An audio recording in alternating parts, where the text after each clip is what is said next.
Miranda, Miranda, Miranda.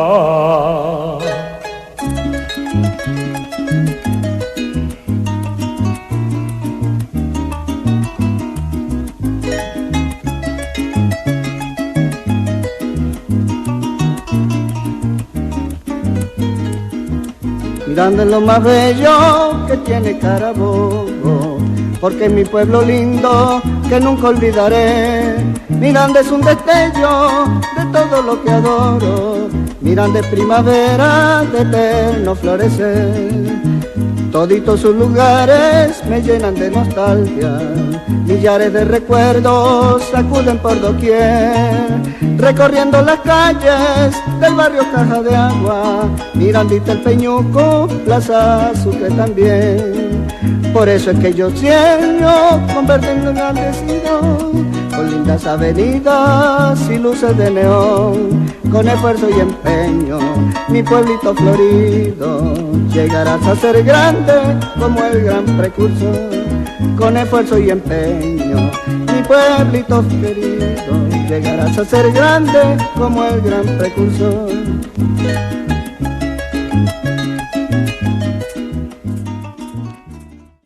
Bienvenidos a un nuevo encuentro con la historia, el programa que estamos llevando gracias a Onovisión, Canal 9 de Telecable Onoto.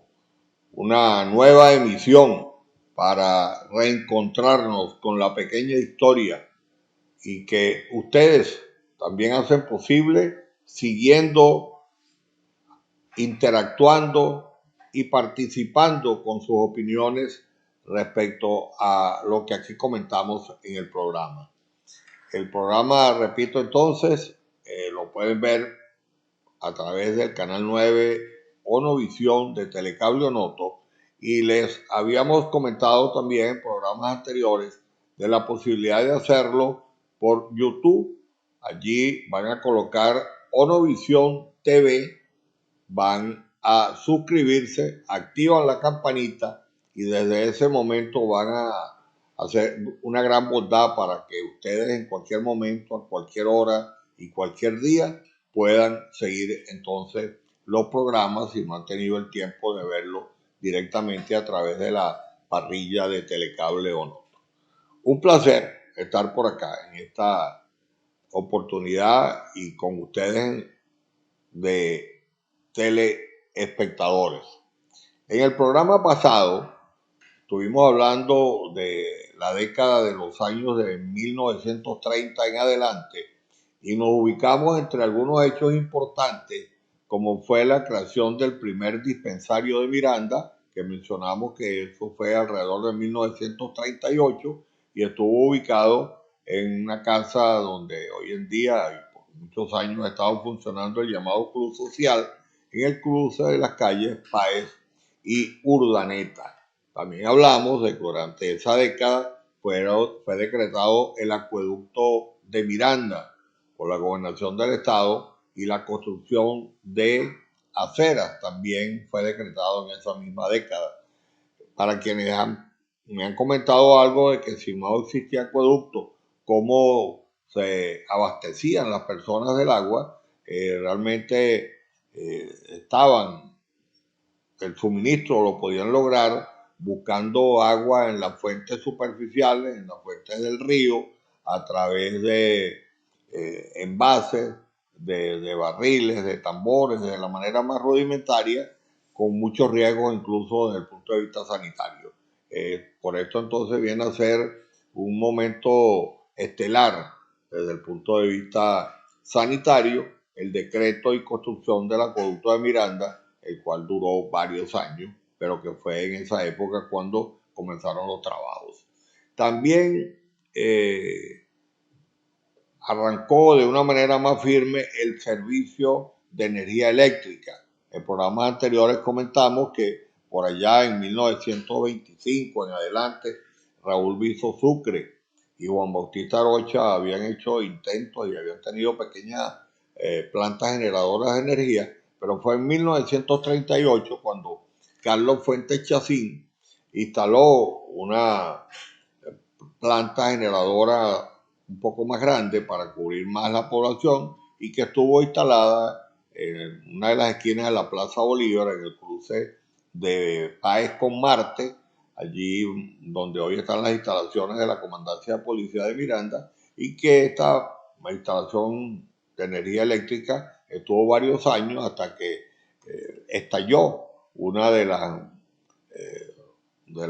instrumentaciones de la planta y quedó sin servicio en toda la población durante largo tiempo. Y más adelante entonces ya el gobierno del estado, porque hasta ahora habían sido iniciativas privadas, el gobierno del estado trajo dos motores de mayor capacidad y fueron instalados en la casona también, a donde mencioné hace un rato, funcionó el dispensario, pero en la propia esquina, allí están todavía, por cierto, vestigios de lo que fueron esta instalación pública para dotar de energía eléctrica a Miranda. Esta después fue ampliada, llegó a tener hasta 4 motores y con 4 plantas generadoras, y hasta 1962, cuando llegó la compañía Cadafe a darle alumbrado público a casi toda la población de Miranda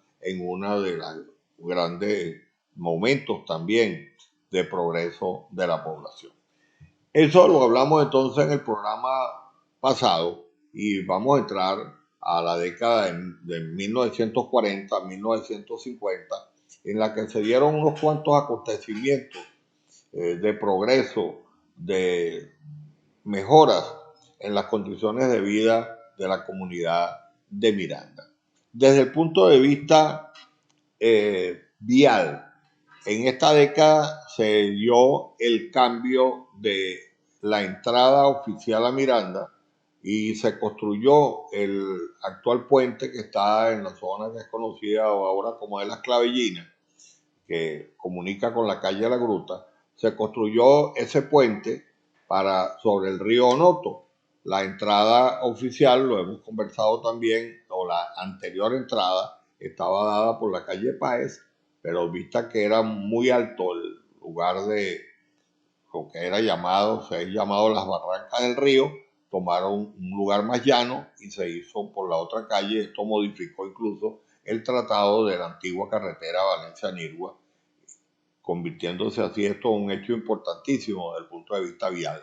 En esa misma época también hubo una construcción de otro puente de gran envergadura, y para aquella época todavía de una inmensa envergadura, diría yo, que fue construido más adelante en la carretera hacia la vía de la Guarura, que hoy en día marca los límites entre Carabobo y Yaracuy, un poco más adelante de la hacienda El Taque y vía antigua carretera también que conduce a Salón.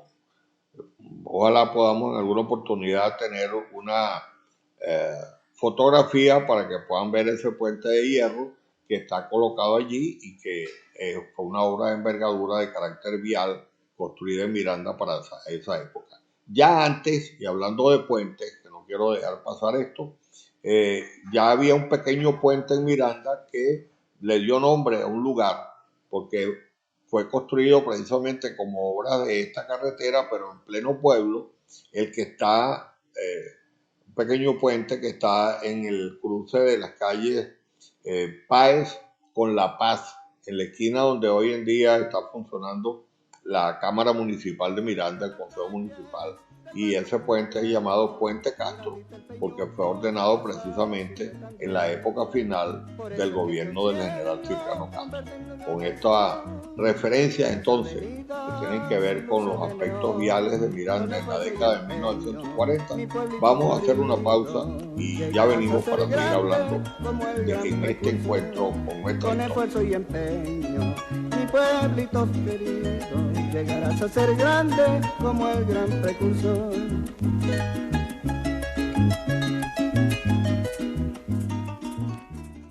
Continuando en esta década de 1940 en adelante, otro aspecto relevante por haber recibido apoyo oficial fue el aspecto educativo. La Miranda de la primera mitad del siglo XX se mantenía con las pequeñas escuelas, escuelas de varones, escuelas de niñas, y casi todas por iniciativa privada y con alguna subvención del Estado. Eh, Fue entonces a partir de esta década de 1940, y recordemos entonces que pocos años antes había terminado la época de la dictadura gomecista, y en Venezuela se respiraba no solamente un aire de libertad, sino también un aire de progreso en todo el país. Y gracias a Dios Miranda no fue la excepción.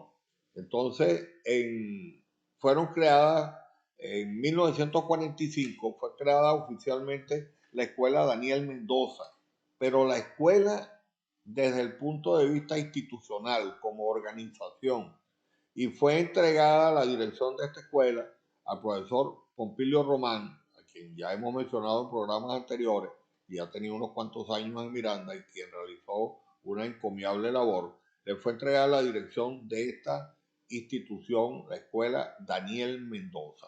Le fue colocado este nombre, a este epónimo de un escritor venezolano, sobre, por cierto, el cual se tejen diversas conjeturas sobre si ese era su verdadero nombre o era el seudónimo de otro escritor. De eso aquí no vamos a tomar partida, simplemente vamos a decir que fue creada la institución, no tenía sede propia, por tanto funcionaba en distintos lugares. De manera especial funcionó esta escuela o fue donde tuvo mayores aulas, en una casona, una vieja casona que está ubicada en el cruce de las calles Sucre y Girardot, en donde hoy funciona el llamado eh, ciclo o cívico de Miranda, el lugar cívico de Miranda, allí donde están otras oficinas públicas. Allí funcionó entonces esta escuela Daniel Mendoza bajo la dirección del profesor Pompilio Román. Y en 1946 sí fue construida la primera edificación para una escuela en Miranda. Fue construida en el cruce de las calles Escalona y Páez y se le dio el nombre de Escuela Doctor Simón Arocha Pinto. Esto, para recordar un poco, en esa esquina hoy en día funciona, pero en otra instalación, desde el punto de vista físico, la Escuela de Especialidades María de Franceschi. Pero ahí en esa esquina, y en ese mismo sitio, fue construida en 1946 la escuela Doctor Simón Arocha Pinto. Se le dio este nombre también como epónimo a este destacado mirandino, como lo fue el médico y educador Simón Arocha Pinto. Esta escuela, junto con la escuela Daniel Mendoza, entonces vinieron a representar los máximos eslabones en la cadena educativa del municipio, que ya podían impartir enseñanza hasta el sexto grado. La escuela Daniel Mendoza tuvo su sede, o le fue construida su sede, en 1950, y de eso vamos a comentar en este mismo programa, en otro de los segmentos, a raíz de los actos que se cumplieron en Miranda en ocasión del bicentenario del nacimiento de Francisco de Miranda. Fue el motivo por el cual construyeron entonces una sede para la escuela Daniel Mendoza. De esta manera, entonces, la actividad educativa tuvo una fortaleza. Ya la actividad educativa también había recibido un buen apoyo por la creación del primer comedor escolar en Miranda, que fue creado en los primeros años después de 1941-1942 y que fue entregado a la señora Juana Carrillo de Jiménez como la persona responsable y regente de este comedor, dicho en la tradición oral el comedor de Misa Juana, y que estuvo ubicado en la calle Plaza entre Bolívar y Páez, en un sitio que hoy en día es conocido como La Posada. Ahí funcionó durante muchos años el primer comedor escolar de Miranda. Después el comedor escolar se mantuvo como un apoyo del gobierno a los estudiantes de la educación primaria. Después tuvo su sede, el comedor, enfrente de la Plaza Bolívar, en la vieja casona de los Jarochas, que la hemos nombrado y la vamos a nombrar muchas veces en este programa, en el lugar donde hoy está construida la alcaldía de Miranda. Ahí funcionó, una vez que ya no estuvo en manos de Misaguana de Carrillo, funcionó el comedor escolar, ya empezó a tomar otras innovaciones, vinieron profesionales, economas a encargarse del servicio y estuvo funcionando ahí hasta el año de 1962, en que una vez que fue construida la nueva sede de la Escuela Doctor Simón Arocha Pinto, que es la sede actual, en uno de los espacios especialmente dotados para ello, fue trasladado el comedor escolar. De eso vamos a hablar también en detalle cuando en el aspecto educativo nos podamos referir a la Escuela Doctor Simón Arocha Pinto y a sus dos sedes en Miranda. En esta época de 1940 en adelante, en el aspecto económico también pasaron cosas importantes que las vamos a comentar en el programa del día de hoy, en este y en los próximos segmentos. Se refiere a cómo fue desapareciendo, se fue haciendo menos fuerte la producción de café y por tanto la generación de ingresos y de bonanza provenientes del café, que esto fue producto de una crisis nacional, de una crisis internacional que tenía que ver con el precio del café y que tenía que ver cómo estaba en los mercados el café. Y originó entonces el que Venezuela dejara de exportar café y se cayó la economía nacional y se originó una crisis que se ha considerado que es punto de partida a lo que más adelante se ha llamado la economía de puerto que se abrió en Venezuela. Entre un lado, por la potencia económica, financiera del país, por los ingresos petroleros, pero al mismo tiempo por la decadencia de los ingresos propios que podían venir de la actividad agrícola, que como hemos comentado, en esta zona fue fuerte con la caña de azúcar y con el café. Vamos a entrar a hablar en nuestro próximo segmento de lo que fue los inicios también y la potencialidad del cultivo del tabaco y cómo entonces la Miranda totalmente rural empezó a perfilarse para entrar a una etapa un poco más urbana. De eso vamos a seguir entonces hablando. Vamos a hacer una pausa y ya volvemos. Las avenidas y luces de neón, con esfuerzo y empeño, mi pueblito florido, llegarás a ser grande como el gran precursor. Con esfuerzo y empeño, mi pueblito querido, llegarás a ser grande como el gran precursor.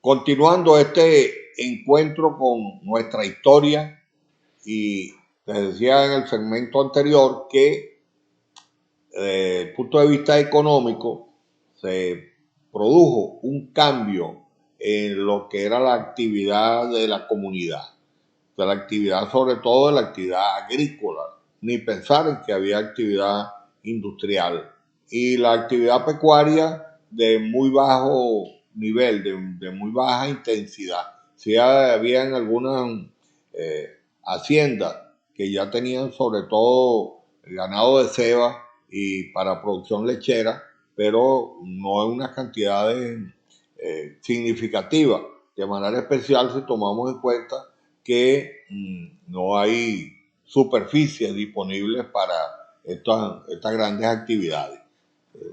Cuando me refiero a que no hay grandes superficies, debemos mencionar que el municipio de Miranda, por ejemplo, y en general los valles altos de Carabobo, son una zona de una superficie muy pequeña, y el propio estado Carabobo es, desde el punto de vista territorial, el estado de menos superficie. territorialmente el estado más pequeño, ¿no?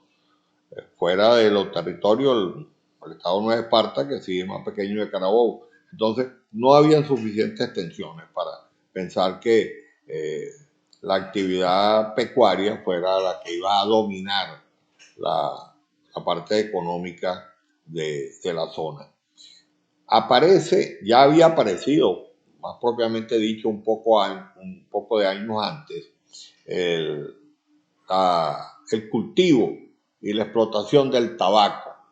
Aquí, y cuando tengamos la oportunidad de hablar de los factores económicos, podemos tener a lo mejor la ayuda de algún experto para que el tabaco que se producía y el tabaco que se explotaba, por cierto que es el mismo que en este momento está siendo motivo de una gran actividad en nuestra zona, es el llamado tabaco negro. El tabaco que está disponible o dispuesto por sus características vegetales para la elaboración del llamado tabaco, propiamente dicho, y de sus derivados, entre ellos el chimó. Ese fue el que tuvo el mayor auge sobre los años 30 y en la primera parte de los años 40, pero recibió entonces una gran ayuda, un gran fortalecimiento, porque aparecieron unos visionarios y unos emprendedores en la zona, encabezados por don François Franceschi.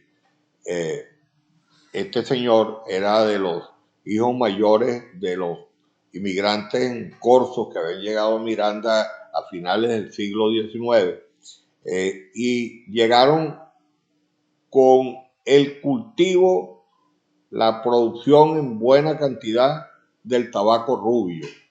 El tabaco rubio es el tabaco que por su naturaleza vegetal está destinado a la elaboración de cigarrillos. Esto entonces cambiaba o diversificaba, más propiamente dicho, la actividad agrícola sobre el tabaco. Se dio en Miranda tanto el del tabaco negro como el del tabaco rubio en unas dimensiones tales que Miranda se convirtió en un centro del desarrollo tabacalero del occidente de Carabobo y de parte del municipio de Nirgua, con sus zonas aledañas, de manera especial la zona de Salón, específicamente. Entonces, ¿por qué lo menciono de esta manera? Porque el desarrollo económico del municipio giró en torno a esto del tabaco. Y como el tabaco rubio significaba entonces la presencia de las compañías cigarrilleras, una de esas compañías cigarrilleras, o la más fuerte del país para ese momento, que era la misma que más adelante se convirtió en la cigarrera Bigot, estableció Miranda su centro de operaciones. ¿Qué significa esto que era su centro de operaciones? Que desde la entrega de la semilla para sembrar el tabaco, la supervisión de la siembra, la distribución de los productos necesarios para insecticidas, pesticidas, todo se hacía en Miranda. Decidieron traer los técnicos norteamericanos y algunos técnicos venezolanos para que estuvieran en Miranda. La compañía compró propiedades aquí en Miranda para alojarlos y construyó un lugar específicamente para que fuera el centro de entrega de materiales y de recepción de los productos del tabaco. Por tanto, en ese momento se convierte Miranda, para decirlo de alguna manera, en la capital tabacalera de los Valles Altos de Carabobo y de esta zona. Es un momento realmente estelar, que hay que destacarlo y que le dio unas características muy especiales a todos los Valles Altos de Carabobo. Alguien preguntará, bueno, ¿y qué pasó? Que después nos quedamos sin tener esa gran producción de tabaco, sin tener ese gran empuje desde el punto de vista económico por el cultivo del tabaco. Precisamente que muchas veces lo que es bueno no puede llegar a ser perfecto. Y lo que habíamos mencionado hace un rato, el no tener grandes extensiones de tierra, hizo que la compañía cigarrillera necesitara mayor producción de tabaco y no había capacidad desde el punto de vista de la superficie de las haciendas que había en la zona, y empezaron a estimular que tenían que, los que eran los cultivadores del tabaco rubio, tenían que buscar producir mayor cantidad de kilos de tabaco, y a esto no les quedó otro camino que empezar, y no solamente empezar, sino a irse hacia la zona de los llanos, específicamente hacia los estados Cojedes, Portuguesa y Guárico, para, primero por la vía de arrendamiento de terreno y después por la vía de la adquisición de terreno, desarrollar sus haciendas y poder satisfacer las necesidades que tenían las empresas cigarrilleras de producir mayor cantidad de tabaco. Esto es parte de una bella historia que vamos a contar con mucho más detalle, pero de lo que fue la bonanza del tabaco en Miranda, y vamos a hablar también de sus personajes, de sus promotores, de la gente sencilla que también estuvo en los distintos roles que tiene, desde la siembra del tabaco hasta el empaquetado de las hojas de tabaco para llevarlo a la industria para su procesamiento y posterior comercialización. De esta forma cubrimos esta parte, y entre las cosas que vamos a hablar en el próximo segmento, vamos a hablar de algo también que marca un momento resaltante de las cosas curiosas, emprendedoras que ha habido en Miranda, y con eso rompemos a lo mejor un poco de tedio cuando estamos hablando de este tipo de cosas. Vamos a hablar de la primera gran corrida de toros que hubo en Miranda. Ya venimos para hablar de los toros en Miranda. Continuamos un encuentro con la historia a través del canal 9 Onovisión de Telecable Onoto. Hablábamos que en Miranda se dio la primera corrida de toros. Esto fue en el año 1950. ¿Y qué importancia tiene esto para lo que estamos haciendo? Bueno, la importancia que tiene como en el municipio, así como iba a la par el crecimiento de la actividad educativa, el crecimiento de la actividad de las obras públicas y de los servicios públicos, también lo que tuviera que ver con el entretenimiento había tomado su camino un poco antes, y habrá oportunidad de profundizar. Se habían creado ya equipos de béisbol, que fue una de las primeras actividades que tuvo aspectos organizativos formales. Ahora, con la llegada con la puesta en servicio en 1938 del dispensario, estuvo llegando médicos y personal de apoyo para estas actividades sanitarias. Y entre esas personas que llegaron con el carácter de paramédicos, llegaron los hermanos Leo, venían de Valencia y eran unos grandes aficionados a las corridas de toros. Y decidieron, junto con el apoyo de algunas personas de la comunidad, organizar, unos audaces, ¿no?, para organizar en aquella época una corrida de toros. Y tomaron, le pareció bien el lugar hacerlo en el sitio en el que hoy es la cancha de bolas criolla del Centro Social y Deportivo Miranda, de esa casa que ya hemos nombrado unas cuantas veces, porque como que servía para múltiples usos. Sirvió para casa de familia en una época, después fue dispensario. En una parte de la casa también estuvo la planta generadora de energía eléctrica, y allí, en ese patio, pudieron entonces ellos organizar esta corrida de toros. Pero esta corrida de toros fue hecha con toda la parte organizativa cumplida.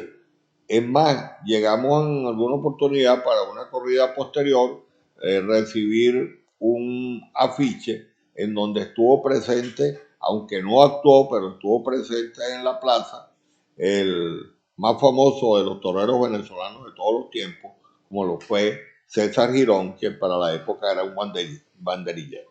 Quedando claro entonces que esto es solamente una digresión que he tenido en el tema. No estuvo César Girón en la primera corrida, fue una corrida posterior, no se vayan a originar equívocos. Y en la corrida de 1950, permítanme leer un poco de nuestro libro de Miranda la de Carabobo, Hechos y Personajes, que escribimos nosotros sobre la corrida de toros de 1950. Dice así: los señores Araujo y Leo organizaron una vistosa corrida de toros en el sitio llamado Arenas de Miranda, hoy cancha de bolas criollas del Centro Social y Deportivo Miranda, en la calle Páez, cruce con Urdaneta. La plaza fue acondicionada por los toreros, por los hermanos Eduardo y Néstor Leo, con la ayuda de algunos vecinos. El cartel estuvo conformado, así los toreros que participaron ese día, por Rosenberg López y Santos Ruedas, quien cortó, por cierto, 3 orejas.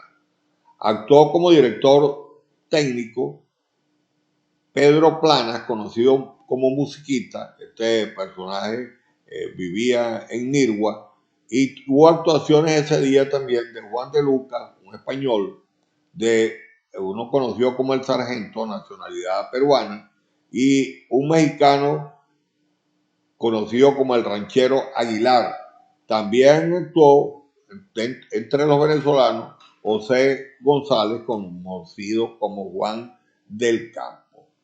El despliegue de la plaza, esto un poco para quienes no conocen mucho de estas actividades del toreo, el despeje de la plaza es el momento del inicio de la actividad de los toros.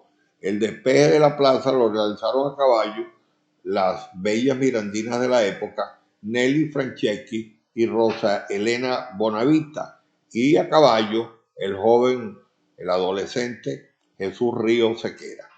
La música estuvo a cargo del grupo de Cheche y sus muchachos, que es un grupo de música tradicional tipo que han llamado como la de los antaños del estadio, y el ganado de las corridas era de un ganadero local, don Pablo Mazaferro. Posteriormente en esta plaza hubo actuaciones de los charros mexicanos con el espectáculo de las hermanas Angaritas y una corrida bufa. Cuando se habla de corrida bufa, son unas corridas a título de imitación de la corrida formal, pero en la que no hay ni la muerte del toro ni se cumple una serie de cuestiones. Estas corridas bufas son lo más parecido quizás a un acto así medio burlesco, pero de entretenimiento sano también de los toros.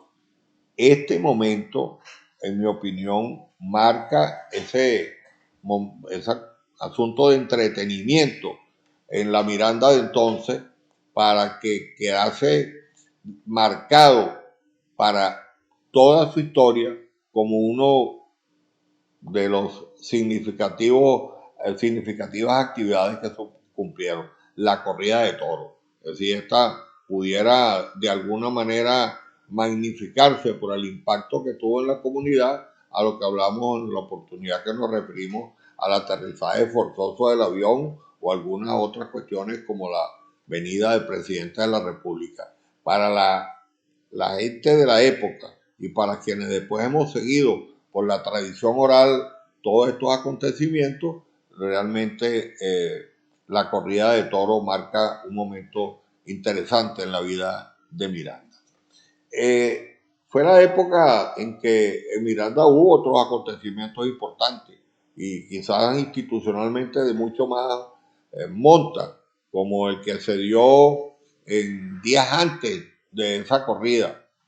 En los días anteriores o en los meses anteriores a esa corrida, se cumplió en Miranda una festividad de carácter histórico, institucional, formal, que dejó honda huella también en la comunidad y de la cual yo voy a dedicar el tiempo para comentárselo en la próxima parte de este programa, mientras aprovechamos estos momentos para hacer una pausa y prepararnos para hablar de ese otro momento que fue la celebración del bicentenario del nacimiento de Francisco de Miranda, que la celebración de todo el estado Carabobo se hizo en el municipio de Miranda. Ya venimos.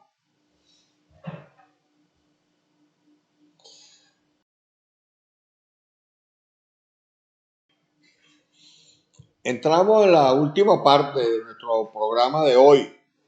Les había anunciado que íbamos a comentar sobre lo que fue la celebración en Miranda del bicentenario del nacimiento del precursor Francisco de Miranda. Nos colocamos entonces en marzo de 1950. El generalísimo Francisco de Miranda nació en Caracas el 28 de marzo de 1750 y los actos entonces de sus 200 años, el gobernador del estado Carabobo decidió que se realizaran en la población de Miranda por ser el lugar donde todo el estado Carabobo se le rendía con su nombre homenaje al precursor. De esta manera entonces se programaron una serie de actos que fueron encabezados por el propio gobernador del estado y por las autoridades de los demás poderes públicos para que fuera decretado Miranda capital del estado Carabobo durante ese día de los actos. Estos actos, por la misma decisión y en conjunto con la Junta Comunal del municipio, recordando que la Junta Comunal era el órgano administrativo que estaba en el municipio, porque el municipio dependía del Consejo Municipal de Montalbán. Bueno, entre la gobernación y la Junta Comunal de Miranda decidieron que esto se realizara en un sitio del municipio que iba a ser decretado como la Plaza Miranda, eso en pleno centro de la población, pero que hasta ese momento, por deseo de la comunidad, siempre había sido conocido como la Plaza Sucre. Esa es la manzana en donde hoy está construida la escuela Daniel Mendoza y que tiene sus limitaciones desde el punto de vista de las calles, por el norte con la calle Sucre, por el sur con la calle Carabobo, por el este con la calle Silva y por el oeste con la calle Urdaneta. Ahí está construida hoy en día la escuela Daniel Mendoza, disculpe, y allí entonces, en ese gran espacio que estaba libre, se colocó un busto del generalísimo Francisco de Miranda. Fue decretada oficialmente como Plaza Miranda y se realizaron todos los actos protocolares de ese día, y entre ellos la culminación de una posta o carrera de maratón que saliendo de Valencia terminó en Miranda ese día. Hay un hecho que debe resaltarse al comentar esto, que aún con ese decreto y con la colocación del busto de Francisco de Miranda, el lugar nunca recibió el nombre de Plaza Miranda y la comunidad siguió llamándolo Plaza Sucre, e incluso las zonas aledañas al lugar todavía hay quienes la indican como la zona de la Plaza Sucre. Ese día el gobernador del estado, entre otras cosas también, y con el apoyo del gobierno nacional, decretaron la construcción de una escuela. Al comienzo del programa de hoy les dijimos que había sido creada institucionalmente la escuela Daniel Mendoza, pero no tenía sede. Bueno, fue decretada la sede y concluida en 1951 después de estos actos en honor a Francisco de Miranda. Por cierto que yo he tenido siempre la duda si a esa escuela hubo la intención de cambiarle el nombre, porque a mí me tocó como un niño comenzar a estudiar allí en la escuela Daniel Mendoza y recuerdo haber visto afuera, en la parte exterior, un aviso que decía Generalísimo Francisco de Miranda.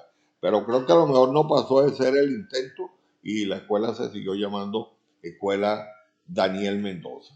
De la realización de estos actos hay también algunas pruebas fotográficas que quedaron gracias al tesón del profesor Pompilio Román, varias veces mencionado en este programa, y que las donó para que fueran manifestación, la prueba fehaciente de esos actos en homenaje a Francisco de Miranda en su bicentenario. ¿Y qué pasó con el busto de Miranda? Bueno, el busto de Miranda, una vez que fue construida la escuela de Daniel Mendoza, fue a descansar en, los, en, los, en las oficinas de la Junta Comunal de Miranda, hasta que un grupo de mirandinos y a través de la Sociedad Civil Amigos de Miranda, años más tarde decidieran en un espacio muy pequeño colocarlo para que se llame la Placita Miranda y que está a la entrada del pueblo, por la entrada de la Panamericana en el sector de la Virgen, en el sector de Banco Obrero. Allí en un espacio triangular está colocado este busto de Francisco de Miranda. Este busto de Francisco de Miranda tiene también su historia, porque venía de haber estado colocado en Valencia y siendo estos actos a los que nos hemos referido, fue traído a Miranda para que estuviera en este lugar. Entonces, esta es uno de los hechos importantes de esta década que hemos traído al programa del día de hoy, que ojalá sirva también para aclarar algunas dudas que tengan que ver con la figura de Francisco de Miranda y el lugar de la Plaza Sucre. Son motivos de comentarios todavía de cómo la Plaza Sucre nunca existió. ¿Y qué sería el motivo de que ese lugar fuera llamado la Plaza Sucre? Nosotros tenemos una posición o una hipótesis con respecto a esto y consideramos que esto fue que Miranda en su inicio, copiándose un poco de cómo era la organización de la vecina población de Nirgua, que de allá venimos nosotros desde el punto de vista de nuestros ancestros y de la gente que desarrolló al antiguo Noto, a lo que hoy es Miranda. En Nirgua existía la Plaza Bolívar y la Plaza Sucre, y sigue existiendo la Plaza Bolívar y la Plaza Sucre, porque no le hemos conseguido otra explicación por qué escogieran un lugar para dedicárselo a Sucre cuando no había ninguna vinculación. Aunque es evidente los méritos de Antonio José de Sucre en la lucha de la independencia de Venezuela, y una honra también para Miranda que se le rindiera a él homenaje. De alguna manera, también un poco más tarde, y no estando muy de acuerdo con la forma como se realizaron estas actividades, fue colocada un busto de Sucre en el sector Santo Tomás y es llamado la Placita Sucre de Santo Tomás, y allí hay un busto de Antonio José de Sucre, el inmortal cumanés que fue asesinado en Berruecos. Estamos terminando este programa del día de hoy. El recordatorio de que ustedes pueden interactuar y pueden participar a través de las redes sociales, página web, WhatsApp, también a través de los contactos telefónicos y los contactos personales, y de manera muy especial, además de poder ver el programa en la programación de Telecable Noto en su canal 9, acudan, se incorporan en el YouTube, ahí se ubican en Onovisión TV, se suscriben y activan la campanita de notificación para que les dé la posibilidad de volver a ver el programa o de verlo por primera vez las veces que quieran, en donde ustedes se encuentren, porque todos estos programas de YouTube permiten, dentro de este aspecto tecnológico, que ustedes puedan tener acceso a estos programas que estamos llevando a cabo. Por nuestra parte, entonces, muchísimas gracias. Los esperamos en el próximo programa y seguimos en un encuentro con la historia. Excelente.